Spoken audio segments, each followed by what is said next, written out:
Y hágase rico, libro escrito por Napoleón Hill, narrado por Cecilia Ramírez. Capítulo 6. La imaginación. El taller de la mente, el quinto paso hacia la riqueza. La imaginación es el taller donde se forman todos los planes creados por el hombre. Al impulso, al deseo, se les da forma, perfil y acción mediante la ayuda de la facultad imaginativa de la mente. Se ha dicho que el hombre es capaz de crear cualquier cosa que pueda imaginar. Mediante la ayuda de su facultad imaginativa, el hombre ha descubierto y dominado más fuerzas de la naturaleza durante los últimos 50 años que durante la historia de todo el género humano anterior a esos 50 años. Ha conquistado el espacio aéreo tan cabalmente que los pájaros resultan pobres competidores. Ha analizado y pesado el Sol a una distancia de millones de kilómetros y ha determinado por medio de la ayuda de la imaginación los elementos que lo componen. Ha aumentado la velocidad de locomoción hasta poder viajar a velocidades de más de 1000 kilómetros por hora. La única limitación del hombre de lo que es razonable es el grado de desarrollo de su imaginación y el uso que haga de ella. Todavía no ha alcanzado la cúspide del desarrollo y del uso de su facultad imaginativa. Apenas ha descubierto que la tiene y tan solo ha comenzado a usarla de una manera muy elemental. Dos formas de imaginación. La facultad imaginativa funciona de dos maneras. Una se conoce con el nombre de imaginación sintética y la otra como la imaginación creativa. La imaginación sintética, por medio de esta facultad, uno puede compaginar viejos conceptos, ideas o planes en nuevas combinaciones. Esta facultad no crea, funciona con el material de la experiencia, la educación y la observación con que se alimenta. Es la facultad que más usa el inventor, con la excepción del genio que recurre a la imaginación creativa cuando no puede resolver su problema mediante la imaginación sintética. La imaginación creativa, a través de la facultad de la imaginación creativa, la mente finita del hombre tiene comunicación directa con la inteligencia infinita. Es la facultad mediante la cual se reciben los presentimientos y las inspiraciones. Por medio de esta facultad, un individuo puede sintonizarse o comunicarse con el subconsciente de otros hombres. La imaginación creativa funciona de forma automática de la manera que se escribe en páginas siguientes. Esta facultad funciona solo cuando la mente consciente está trabajando a un ritmo extremadamente rápido, como por ejemplo cuando es estimulado por medio de la emoción de un deseo poderoso. La facultad creativa se vuelve más alerta en proporción con el desarrollo que adquiere a través del uso. Los grandes líderes de los negocios, la industria y las finanzas y los grandes artistas, músicos, poetas y escritores han llegado al lugar que ahora ocupan porque han desarrollado la facultad de la imaginación creativa. Tanto la imaginación creativa como la sintética se agudizan cada vez más por el uso de la misma forma que lo hace cualquier músculo u órgano del cuerpo. El deseo es solo un pensamiento, un impulso, es nebuloso y efímero, es abstracto y no tiene valor hasta que se ha transformado en su contrapartida física. Si bien la imaginación sintética es la que se usará con más frecuencia en el proceso de transformar el impulso del deseo en dinero, usted debe tener presente el hecho de que se puede afrontar circunstancias, situaciones que exijan el empleo de la imaginación creativa. Ejercite su imaginación. Su facultad imaginativa puede haberse debilitado a causa de la falta de actividad, pero se la puede revivar y estimular mediante el uso. Esta facultad no muere, aunque puede llegar a ser inactividad total por falta de uso. Por el momento, centre su atención en el desarrollo de la imaginación sintética, ya que esta es la facultad que usted usará más a menudo en el proceso de convertir el deseo en dinero. La transformación del impulso intangible del deseo en una realidad tangible, el dinero, exige el uso de un plan o más. Este plan debe realizarse con la ayuda de la imaginación y sobre todo con la facultad sintética. Léase todo el libro y luego vuelva a este capítulo. Empiece enseguida a poner a trabajar la imaginación en la construcción de un plan o planes para la transformación de su deseo en dinero. Casi en cada capítulo se han detallado instrucciones para elaborarlos. Siga las instrucciones que mejor se ajusten a sus necesidades. Ponga su plan por escrito, si todavía no lo ha hecho. En el momento en que complete eso, habrá dado forma definitiva y concreta a un deseo intangible. Lea una vez más el enunciado anterior. Léalo en voz alta, muy lentamente, y a medida que lo hace, recuerde que en el momento en que reduce la afirmación de su deseo y planifica su realización sobre un papel, ha dado el primero de una serie de pasos que le permitirán convertir ese pensamiento en su contrapartida física. Las leyes que conducen a la fortuna.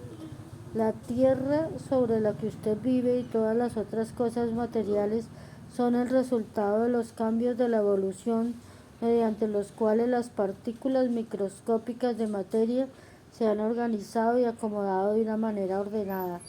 Por otra parte, y esta afirmación es de fundamental importancia, este planeta, cada una de los miles de millones de células del cuerpo de usted y cada átomo de materia empiezan como una forma intangible de energía.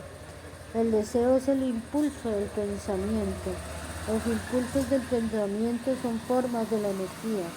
Cuando empieza a acumular dinero con un impulso del pensamiento, el deseo, usted está poniendo a su servicio el mismo material que la naturaleza empleó para crear este planeta y todas las formas materiales del universo, incluido el cuerpo y el cerebro, en los que los impulsos del pensamiento funcionan. Usted puede amasar una fortuna mediante la ayuda de leyes que son inmutables, pero primero debe familiarizarse con esas leyes y aprender a usarlas. A través de la repetición y ofreciendo la descripción de estos principios desde todos los ángulos concebibles, el autor desea revelarle el secreto mediante el cual se han conseguido todas las grandes fortunas. Por extraño y paradójico que pueda parecer, el secreto no es tan secreto. La propia naturaleza nos lo pone delante. En la tierra donde vivimos, en las estrellas, en los planetas suspendidos en sus órbitas, en los elementos que nos rodean y en todas las formas de vida que podemos ver. Los principios que presentamos a continuación le abrirán el camino a la comprensión de la imaginación. Asimile los que consiga entender. A medida que lee por primera vez esta filosofía, luego cuando relea el texto y lo estudie de nuevo, descubrirá que ha pasado algo que clarifica las cosas y le da una comprensión más amplia de todo. Pero sobre todo no se detenga, no dude en sus estudios de estos principios hasta que haya leído el libro al menos unas 3 veces, porque para entonces ya no querrá detenerse. ¿Cómo hacer uso práctico de la imaginación? Las ideas son el punto inicial de todas las fortunas. Las ideas son productos de la imaginación. Examinemos algunas bien conocidas que han dado origen a fortunas inmensas en la esperanza de que estos ejemplos transmitirán la información precisa de lo que se refiere al método a través del cual se puede utilizar la imaginación para acumular riquezas. El hervidor encantado. Hace 50 años un viejo médico rural se fue a caballo hasta el pueblo, ató su montura, entró sigilosamente en la droguería por la puerta trasera y empezó a regatear con el joven dependiente. Durante más de una hora, tras el mostrador, el viejo doctor y el dependiente hablaron en voz baja. Después el doctor salió, fue hasta el caballo y regresó a la tienda con un gran hervidor antiguo y con una paleta de madera que se usaba para revolver el contenido del hervidor. y los depositó en la parte trasera de la tienda. El dependiente inspeccionó el hervidor, buscó en su bolsillo interior, sacó un rollo de billetes y se lo alargó al doctor.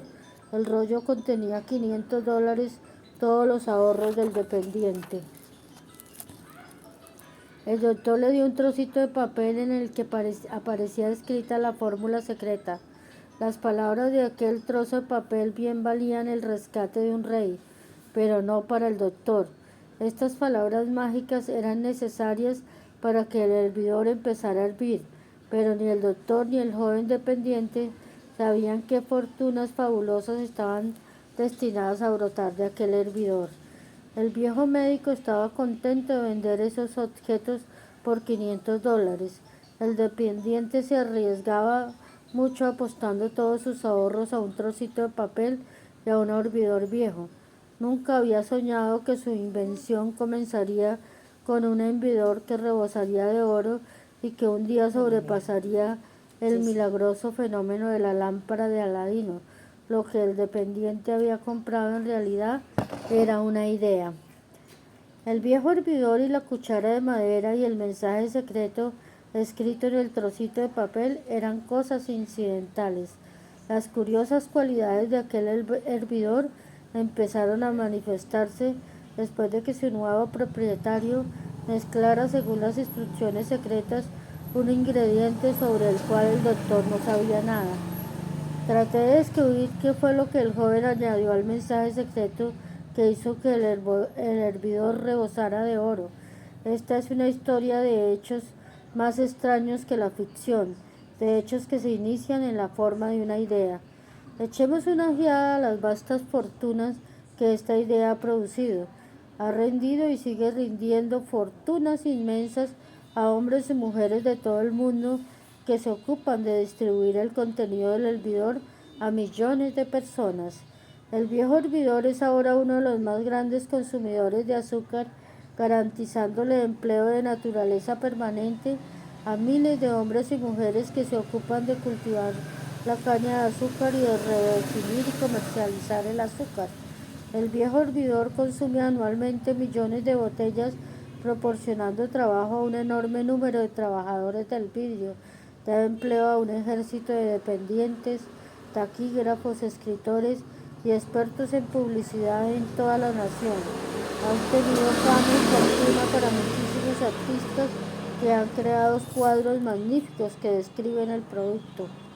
El viejo hervidor ha convertido un pequeño pueblo del sur de los Estados Unidos en la capital sureña de los negocios, donde ahora beneficia directa o indirectamente cada negocio y casi a cada residente de la ciudad. La influencia de esta idea beneficia ahora a todas las ciudades civilizadas del mundo, vertiendo un flujo continuo de oro a todo aquel que la toca. El oro del hervidor construye y mantiene una de las universidades más importantes del sur de Estados Unidos, donde millares de jóvenes reciben el entrenamiento esencial para el éxito. Si el producto de este viejo hervidor de bronce pudiera hablar, nos contaría escalofriantes historias de novela en todos los idiomas, novelas de amor, novelas de negocios, novelas de hombres y mujeres profesionales que se ven estimulados a diario por ese producto. El autor está seguro de una de esas novelas, por lo menos, pues tiene parte en ella. Y todo empezó no muy lejos de donde el dependiente le compró al médico el viejo hervidor. Allí fue donde el autor conoció a su esposa y ella le habló por primera vez del hervidor encantado. Era el producto de aquel hervidor lo que estaban bebiendo cuando él le pidió que lo aceptase en matrimonio. Sea usted quien fuere, viva en donde viva y sea cualquiera la ocupación a la que se dedique, recuerde en el futuro, cada vez que vea las palabras Coca-Cola, que su vasto imperio de riqueza e influencia ha surgido de una sola idea y que el misterioso ingrediente con el que el dependiente de la droguería Asa Catles mezcló la fórmula secreta era la imaginación. Deténgase a pensar en ello por un momento. Recuerde además que los pasos hacia la riqueza que se describen en este libro han sido los medios por los que la influencia de Coca-Cola se ha extendido a cada ciudad, pueblo, aldea y encrucijada del mundo, y que cualquier idea que usted pueda crear, tan buena y meritoria como la Coca-Cola, tiene la posibilidad de duplicar el récord de ese refresco mundialmente conocido para matar la sed. ¿Qué haría si yo tuviese $1.000.000? Esta historia demuestra la veracidad de aquel antiguo adagio: donde hay voluntad, hay un camino. Esto me lo decía ese apreciado educador y clérigo, el fallecido Frank Gussan, que comenzó su carrera de predicador en los corrales de ganado de la región de Chicago. Mientras el doctor Gussan estudiaba en la universidad, observó muchos defectos en el sistema educativo, defectos que creía que podía corregir si fuera director de un colegio. Se propuso organizar un nuevo colegio donde llevara a cabo sus propias ideas sin los obstáculos de los métodos ortodoxos de la educación. Necesitaba $1.000.000 para poner su proyecto en marcha. Hacia donde necesitaría tender la mano para obtener semejante suma de dinero. ¿Hacia dónde necesitaría tender las manos para obtener semejante suma de dinero?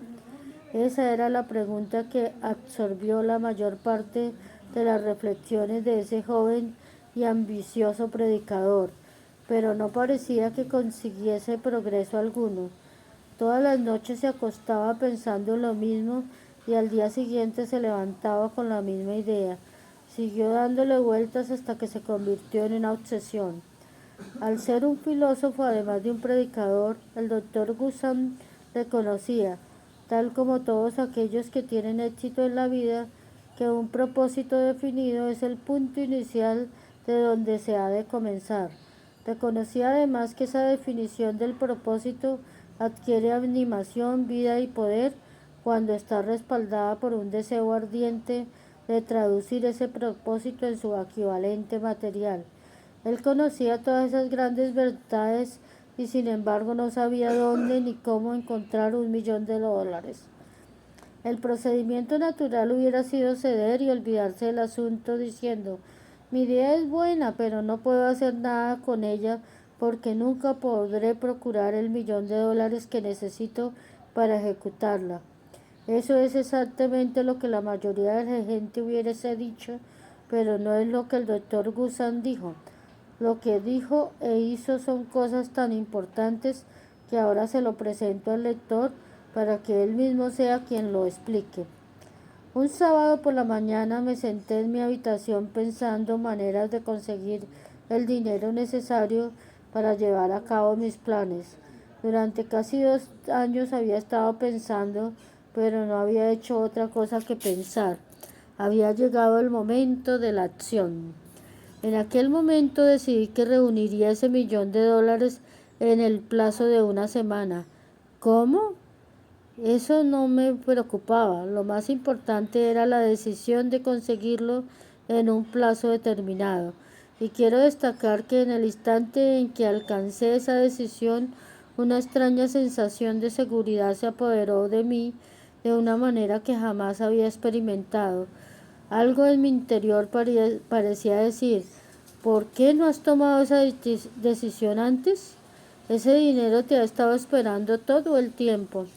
Los acontecimientos se precipitaron. Llamé a los periódicos y anuncié que a la mañana siguiente pronunciaría un sermón titulado ¿Qué haría si tuviera $1.000.000? Me puse a trabajar de inmediato en el sermón, pero debo decir con franqueza que la tarea no era difícil, porque había estado preparándome durante casi 2 años. Mucho antes de la medianoche lo había terminado. Me fui a la cama y me dormí con el sentimiento de confianza porque podía verme a mí mismo en posesión del $1.000.000. A la mañana siguiente me levanté temprano, me metí en el baño, leí el sermón y me arrodillé para pedir que mi sermón despertara la atención de alguien que me proporcionase el dinero que necesitaba. Mientras estaba rezando, volví a sentir la seguridad de que el dinero estaba a punto de aparecer.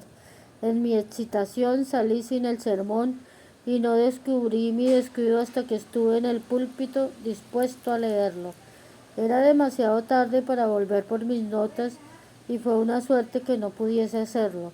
En vez de las notas, mi propio subconsciente me proporcionó el material que necesitaba. Cuando me puse de pie para pronunciar mi sermón, cerré los ojos y hablé con todo mi corazón y el alma de mis sueños. No solo hablé para mi audiencia, también me dirigí a Dios. Dije lo que haría con $1.000.000 si alguien me pusiera esa suma en las manos. Describí el plan que había ideado para organizar una gran institución educacional en la que la gente joven aprendería a hacer cosas prácticas al mismo tiempo que desarrollaban sus mentes. Cuando terminé y me senté, un hombre se levantó lentamente de su asiento a unas 3 filas de los asientos traseros y se acercó al púlpito. Me pregunté qué pensaría hacer. Entró en el púlpito, me tendió la mano y me dijo: Reverendo, su sermón me ha gustado. Creo que puede hacer todo lo que usted ha dicho que haría si tuviera $1.000.000. Para demostrarle que creo en usted y en su sermón, si viene a mi oficina mañana por la mañana, le daré $1.000.000. Me llamo Philip Armour. El joven Gunsal acudió a la oficina del señor Armour y le dieron $1.000.000. Con ese dinero fundó el Armour Instituto de Tecnología, que en la actualidad se conoce como Illinois Institute of Technology. El $1.000.000 necesario surgió como resultado de una idea.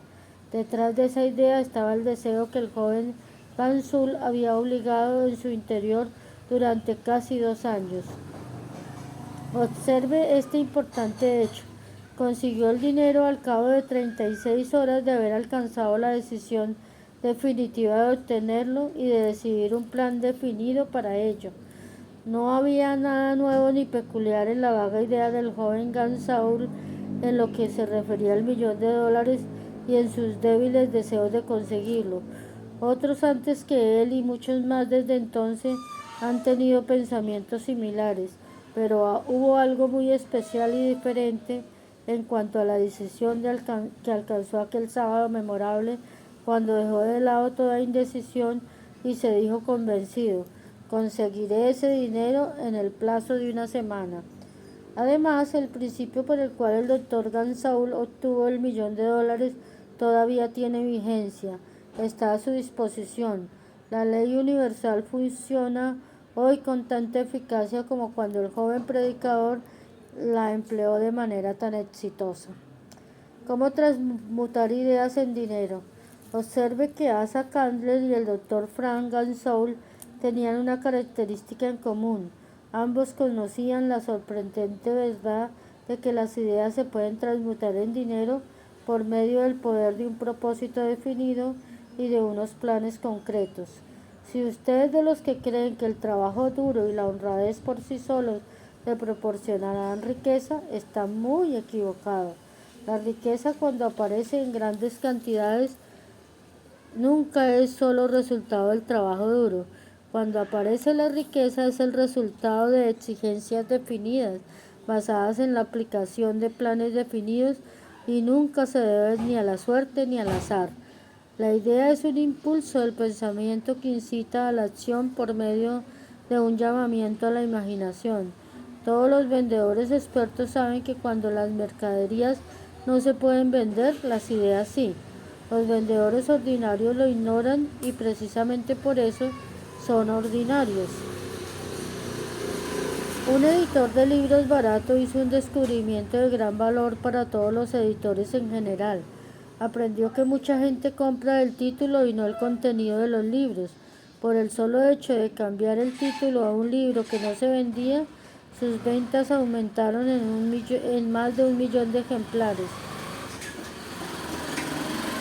Las tripas, como es llamado en la jerga de los editores, la parte que queda entre las cubiertas, no habían cambiado. Se limitaron a arrancar las cubiertas en que figuraba el título que no se vendía para aplicar a los ejemplares una cubierta nueva con un título que tenía un valor más taquillero. Por sencillo que pueda parecer, esa era una verdadera idea, era imaginación.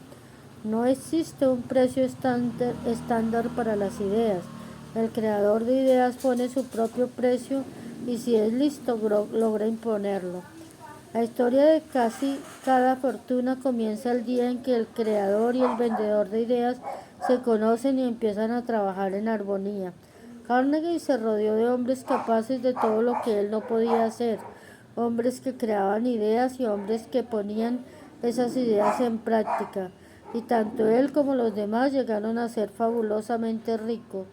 Hay millones de personas que se pasan la vida esperando un golpe de suerte favorable. Tal vez eso pueda proporcionarnos una oportunidad, pero el plan más seguro consiste en no depender de la suerte. Un golpe de suerte favorable fue lo que me ofreció la mejor oportunidad de mi vida, pero tuve que dedicar 25 años de esfuerzos concretos para que esa oportunidad se convirtiese en algo real. El golpe de suerte consiste en conocer a Andrew Carnegie y obtener su cooperación. En aquella ocasión, Carnegie me sugirió la idea de organizar los principios de los logros y los triunfos en una filosofía del éxito.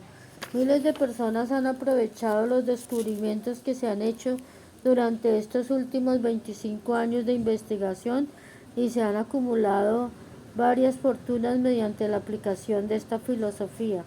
El comienzo fue sencillo, era una idea que cualquiera hubiera podido poner en práctica. El golpe de suerte favorable surgió con Carnegie pero ¿qué hay de la determinación, la definición de los propósitos y el deseo de alcanzar el objetivo y el esfuerzo perseverante de 25 años? No era un deseo ordinario el que sobrevivió a los contratiempos, a los desalientos, a los fracasos temporales, a las críticas y a los constantes recordatorios de que aquello era una pérdida de tiempo. Era un deseo ardiente, una obsesión. Cuando Carnegie sugirió la idea por primera vez, fue alimentada, alentada y abrigada para mantenerla viva. Gradualmente la idea llegó a ser gigante por su propio poder y entonces me alentó y me condujo. Las ideas son así. Primero nosotros les damos vida, acción y orientación y luego ellas adquieren su propio poder y arrasan con cualquier tipo de oposición. Las ideas son fuerzas intangibles, pero tienen más poder que el cerebro físico en donde nacen. Tienen el poder de seguir viviendo, aún después de que el cerebro que las ha creado haya regresado al polvo. Más adelante veremos el capítulo 7. Feliz y bendecido día.